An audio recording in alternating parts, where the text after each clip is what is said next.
Hello everyone, नमस्ते। Physio world में आप सबका स्वागत है।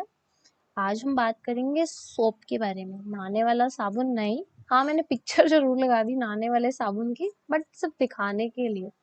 तो सोप की बात करें। Soap protocol for assessment. यहाँ से आप समझ गए हम कौन सा साबुन की बात कर रहे हैं, राइट। अब हम बात करें SOAP. S for subjective, O for objective, A for assessment, P for plan. Subjective से क्या समझ रहे हो? सिंपल सी बात है, हम सब्जेक्टिव कंपोनेंट की बात कर रहे हैं। तो सब्जेक्टिव के अंदर हम पेशेंट का नाम, एज सब लेते हैं, ठीक है। बट फिलहाल हम सोप की बात कर रहे हैं। तो गाइस, सोप एक मेथड होता है डॉक्यूमेंटेशन का, जो एक हेल्थ केयर प्रोवाइडर के द्वारा किया जाता है। मतलब वो नोट राइट करता है, पेशेंट चार्ट बनाता है, ठीक है। एक कॉमन फॉर्मेट होता है, या फिर हम उसको एक एडमिशन नोट भी कह सकते हैं कि पेशेंट एडमिट हुआ तो उसका एक कॉमन फॉर्मेट बनाया गया कि वो अपनी क्या क्या समस्याओं के साथ यहाँ पर आया था।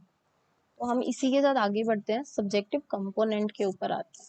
सब्जेक्टिव कंपोनेंट से क्या समझ रहे हो आप? सब्जेक्टिव कंपोनेंट इनिशियली, अगर एक पेशेंट हमारे पास चीफ कंप्लेन के साथ आया है तो एक ब्रीफ स्टेटमेंट होती है पेशेंट की, ठीक है। पर्पस क्या है विजिट करने का या फिर हॉस्पिटलाइजेशन का, ठीक है। अगर थेरेपिस्ट या फिर अ डॉक्टर पहली बार पेशेंट देख रहा है तो थेरेपिस्ट क्या करेगा, उसकी प्रेजेंट इलनेस लेगा कि आपको ये पहली बार भाई ये समस्या दैट टाइम क्या है आपकी, आप भी जो आए आए हो, आप यहाँ पर आए हो तो उसकी क्या प्रॉब्लम है प्रेजेंटली वो जानना चाहेगा। तो डिस्क्राइब करते पेशेंट की करंट कंडीशन को एक नैरेटिव फॉर्म के अंदर, ठीक है। हिस्ट्री और स्टेट ऑफ एक्सपीरियंस, सिम्टम क्या है, पेशेंट के शब्दों में ही रिकॉर्ड किया जाता है, ठीक है। मतलब पेशेंट अपने ही शब्दों में बताएगा कि मेरे को ये समस्या है, मेरे को ऐसा ऐसा लग रहा है, जलन हो रही है या कैसा पेन है, वो अपने शब्दों में बताएगा। जितनी भी इंफॉर्मेशन है सारी सब्जेक्टिव इंफॉर्मेशन है। एक कम्युनिकेशन एक हेल्थ केयर प्रोवाइडर के थ्रू पेशेंट के साथ रिस्पेक्टिवली, ठीक है। ये सब कुछ क्या आती है, एक चीफ कंप्लेन, एक बेसिक इंफॉर्मेशन के रूप में आती है, जिसको हम सब्जेक्टिव इंफॉर्मेशन असेसमेंट कर लेते हैं, ठीक है। इसके अंदर कुछ चीजें हम लेते हैं, जैसे pertinent negative symptom, pertinent and negative symptoms, ठीक है। Review of body system, pertinent medical history क्या है, सर्जिकल हिस्ट्री क्या है, पेशेंट की फैमिली हिस्ट्री क्या है, सोशल हिस्ट्री क्या है, करंट मेडिकेशन क्या है, स्मोकिंग स्टेटस क्या है, ड्रग एल्कोहल कॉफिन कैफीन कुछ यूज तो नहीं करता, लेवल ऑफ फिजिकल एक्टिविटी क्या है, कोई एलर्जी तो नहीं है, ये सब चीजें रिकॉर्ड की जाती है, ठीक है। एक सैम्पल हिस्ट्री क्या होती है, एक मेथड है एक टाइप का, हमारे को पेशेंट से भाई इंफॉर्मेशन लेनी होती है कि पेशेंट को एग्जैक्टली समस्या क्या है, ठीक है। It's a sample of history, हमें इंफॉर्मेशन गेन करनी है पेशेंट से, ठीक है।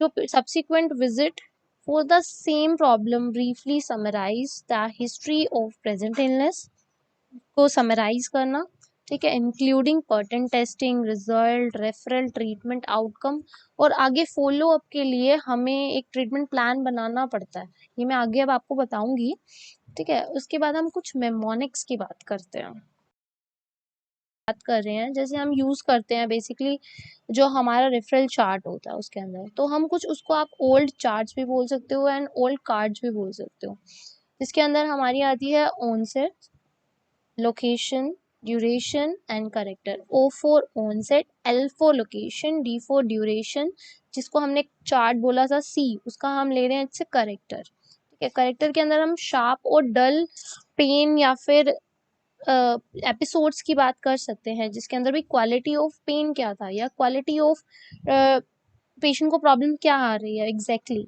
ठीक है। तो हम उसके बाद हम कुछ एलिवेशन एंड एग्रीवेशन फैक्टर्स की बात कर रहे हैं, रेडिएशन, लोकेशन ऑफ ऑनसेट क्या है, ठीक है। मतलब mechanism of injury it's also applicable in this, जिसके अंदर हम बात करें जैसे सपोज क्रोनोलॉजी की बात करें तो बेटर और वर्सन सिंस ऑनसेट, एपिसोड क्या था, वेरिएबल क्या है, कांस्टेंट, मतलब पेशेंट को पेन हो रहा है तो भाई हमेशा पूरा टाइम रह रहा है, और पेशेंट कोई कह रहा है कि जब मैं वॉक कर रहा हूँ ना तभी पेन हो रहा है, और जब मैं सीधा लेट रहा हूँ तभी पेन हो रहा है, otherwise when I am doing my work या मैं सिटिंग में हूँ तो कोई दिक्कत नहीं। कोई पेशेंट कह रहा है मैं जब जब सिर्फ चेयर से लिफ्ट करता हूँ तब मुझे पेन हो रहा है। तो सारे फैक्टर्स क्रोनोलॉजी के अंदर आ जाते हैं। अब हम बात करते हैं क्वालिटी के ऊपर, मतलब पेन का क्वालिटी क्या है, शार्प है, डल है। उसके बाद सिवियरिटी क्या है, ठीक है, बट एग्रीवेट क्या कर रहा है उनकी चीज को, क्या कोई ऐसा वर्क जो उनके फैक्टर्स को एग्रीवेट कर रहा है, कोई ऐसी एक्टिविटी जो उनके फैक्टर्स को रिड्यूस कर रही है, उसके सिम्टम्स को शांत कर रही है, ठीक है। फिर हम बात करते हैं पोस्चर्स की, पेशेंट का पोस्चर कैसा है, क्या ड्रग ले रहा है, कहीं ड्रग का साइड इफेक्ट तो नहीं है, एडिशनल सिम्टम्स जैसे अनरिलेटेड सिग्निफिकेंट सिम्टम जो हम चीफ कंप्लेन में ले रहे हैं। उसके बाद treatment, has the patient seen other provider for the symptom. फिर हम बात करते हैं ऑब्जेक्टिव कंपोनेंट्स की। ऑब्जेक्टिव कंपोनेंट्स के अंदर जो हमारा ऑब्जेक्टिव सेक्शन है सोप का, उसके अंदर कुछ चीज़ें आती हैं, जैसे हम इंफॉर्मेशन लेते हैं या फिर एक हेल्थ केयर प्रोवाइडर ऑब्जर्व करता है, मेजर्स करता है कुछ करंट प्रेजेंटेशंस को पेशेंट की, और कुछ ऑब्जेक्टिव कंपोनेंट्स के अंदर आते हैं हमारे vital signs, measurements such as weight, physical examinations including basic जैसे कार्डियक या respiratory system, the affected system या फिर possible involvement of the other system. So patent normal finding और abnormalities these are also included।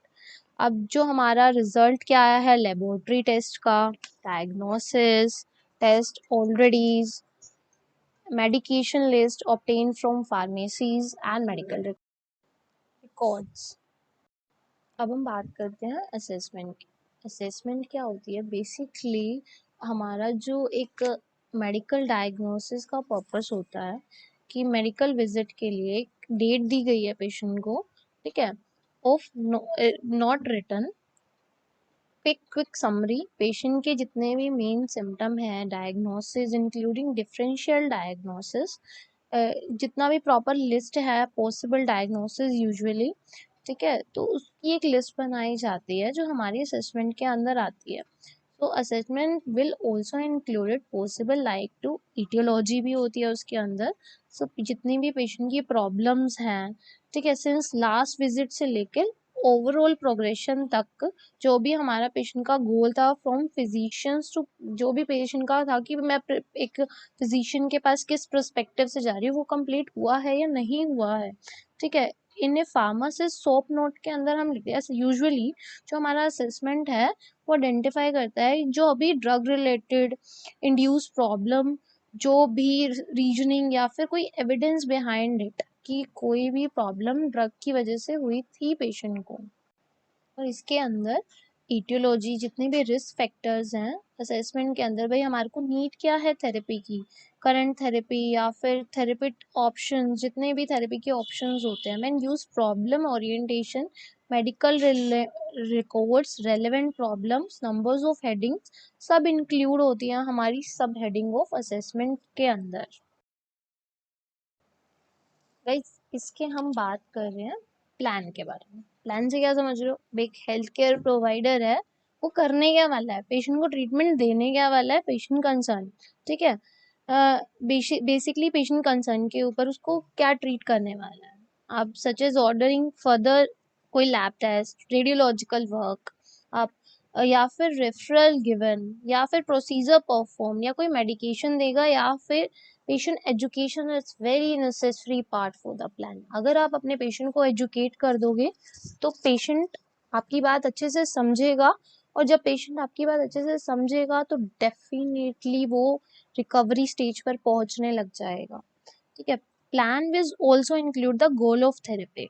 हमारा goal क्या होना चाहिए, हमें सेट कर लेना चाहिए कि मेरा गोल है कि मेरे को पेशेंट की चीफ कंप्लेन दूर करनी है, मैं चाहता हूँ कि पेशेंट बिल्कुल ठीक हो जाए। तो आप अपना गोल सेट करेंगे, पेशेंट डेफिनेटली रिकवर होगा। पेशेंट स्पेसिफिक कोई ड्रग या फिर कोई डिजीज स्टेट मॉनिटरिंग पैरामीटर, या this should address each item और द डिफरेंशियल डायग्नोसिस, ओके। अब यहाँ मैं आपको डिफरेंशियल डायग्नोसिस का एक छोटा सा एग्जाम्पल देती हूँ सब्जेक्टिव फाइंडिंग और ऑब्जेक्टिव फाइंडिंग से, ठीक है। अब हमारे पास एक कंडीशन है सपोज लंबर रेडिकुलोपैथी, आपने उसकी सब्जेक्टिव फाइंडिंग की जिसके अंदर पेशेंट को लोअर बैक पेन है, यूनिलेटरल मोटर वीकनेस है, and may not have a leg pain, patient को लेग पेन नहीं है, अब हम ऑब्जेक्टिव फाइंडिंग करते हैं जिसके अंदर हमारे पोटेंशियल सेंसरी डेफिशिएट्स हो जाते हैं, मोटर डेफिशिएट्स, अल्टर टेंडन रिफ्लेक्स और पॉजिटिव न्यूरोडायनेमिक्स आ जाते हैं। ठीक है, तो आप यहाँ पर समझ गए सब्जेक्टिव और ऑब्जेक्टिव से हम डिफरेंशियल डायग्नोसिस कर रहे हैं। फिर बात करते हैं हम, एक पेशेंट आया जिसको बहुत सारी मल्टीपल हेल्थ प्रॉब्लम है और they are addressing in SOAP note. So हम प्लान डेवलप कर रहे हैं हर एक प्रॉब्लम का नंबर के अकॉर्डिंग। ठीक है, वो बेस्ड करता है सिवियरिटी के ऊपर और अर्जेंसी फॉर अ थेरेपी। ठीक है, अब प्लान के अंदर एक बहुत इंपॉर्टेंट चीज आती है, एक नोट ऐसा जिसके अंदर हम डिस्कस और एडवाइस कर रहे हैं पेशेंट को as timing for further review और फॉलो अप के लिए एक it's generally included. And one more thing, बहुत सारी चीजें मतलब जैसे असेसमेंट और प्लान सेक्शन बहुत सारी जगह पर एक साथ किया जाता है, it's crop together. Just like हम कभी कभी पेशेंट को कुछ फर्दर टेस्ट के लिए बोल देते हैं और साथ साथ हम उसको ट्रीटमेंट प्लान भी शुरू कर देते हैं। और पेशेंट एजुकेशन के ऊपर मैं एक अच्छा सा वीडियो आगे ज़रूर बनाऊंगी। Thank you so much for watching. Please like, share and subscribe. Need for your love. Thank you so much.